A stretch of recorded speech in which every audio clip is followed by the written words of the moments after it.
సొంతంగా election affidavit నింపగలవా Revanth? నువ్వు సొంతంగా నింపితే ఏ ఛాలెంజ్ కైనా నేను రెడీ అన్నారు కేటీఆర్ ఇంజనీరింగ్ విద్యార్థులు. తెల్ల కాగితంపై సొంతంగా రాయలేరని నువ్వంటున్నావా? రేవంత్ రెడ్డి జీవితంలో ఒక పోటీ పరీక్ష అయినా రాశాడా? ఒక్క ఇంటర్వ్యూకైనా హాజరయ్యాడా? నకలు కొట్టి పాస్ అయినోడివి, గోడల మీద సున్నం వేసుకుని బతికినోడివి, ఎంతసేపు పిల్లల మీద ఎడ్వడమేనా అని మండిపడ్డారు కేటీఆర్. ఇంజనీర్లను ఇన్స్టాల్ చేసే అధికారం నీకెక్కడిది? నీ జీవితంలో రేవంత్ రెడ్డి నాకు తెలిసి నకలు కొట్టుకే పాస్ అయిన కేసు ఇది. ఏం చదివిండో కూడా డౌటే నాకు. చదివిండా లేదా సప్లిమెంటరీ పరీక్ష పాస్ అయిందా నాకైతే డౌటే. ఎందుకంటే ఆయనకి సప్లిమెంటరీ పరీక్షలు పాస్ కావడం కూడా ఆయనకి కొత్త ఏం కాదు.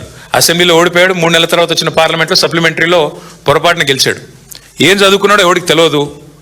ఆయన ఇవాళ మాట్లాడుతున్నాడు చదువుకున్న వాళ్ళ గురించి. ఏం మాట్లాడతాడు? ఆయనకంట కాగితం, తెల్ల కాగితం మీద అంట పిల్లలకి రాయడం రాదంట. నేను అడుగుతున్నా రేవంత్ రెడ్డి గారు, నువ్వు నింపగలుగుతావా నీ ఎలక్షన్ ఫారం అఫిడవిట్? ఏ ఛాలెంజ్ కంటే ఆ ఛాలెంజ్కి నేను రెడీ. నీ ఎలక్షన్ అఫిడవిట్ నింపరాయ్యా, నువ్వు చూస్తా, నీకేం చదవచ్చో ఏమొచ్చో నేను కూడా చూస్తాను. పెద్ద మాటలు మాట్లాడుతున్నాడు. జీవితంలో ఒక పోటీ పరీక్ష రాసినావా? ఒక్క పోటీ పరీక్ష ఏదన్నా కాంపిటేటివ్ ఎగ్జామ్ పొరపాటున ఎప్పుడన్నా జీవితంలో ఒక ఇంటర్వ్యూకి అటెండ్ అయినావా? ఏం తెలుసు నీకు పిల్లల గురించి?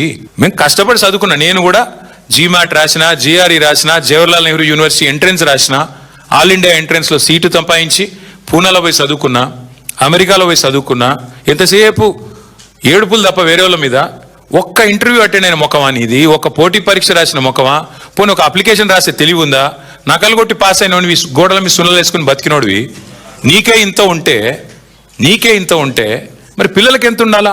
2 ఏళ్ళు జాబ్ క్యాలెండర్ విడుదల చేసి ఇప్పటికీ న్యాయం జరగక 2 లక్షల ఉద్యోగాలు మొదటి సంవత్సరంలో ఇస్తానని రాహుల్ గాంధీ స్వయంగా చెప్పి ఇవ్వనందుకు నిరసనగా గడ్డం వేణుకుమార్ అనే ఒక తమ్ముడు ఖమ్మం జిల్లా ముదిగొండ మండలం కొత్త లక్ష్మీపురం, న్యూ లక్ష్మీపురం గ్రామానికి చెందిన ఒక సోదరుడు ఇంత పెద్ద సూసైడ్ నోట్ రాసి నిన్న ఆత్మహత్యాయత్నానికి పాల్పడ్డాడు. ఇది డిప్యూటీ సీఎం బట్టి విక్రమార్క గారి నియోజకవర్గం.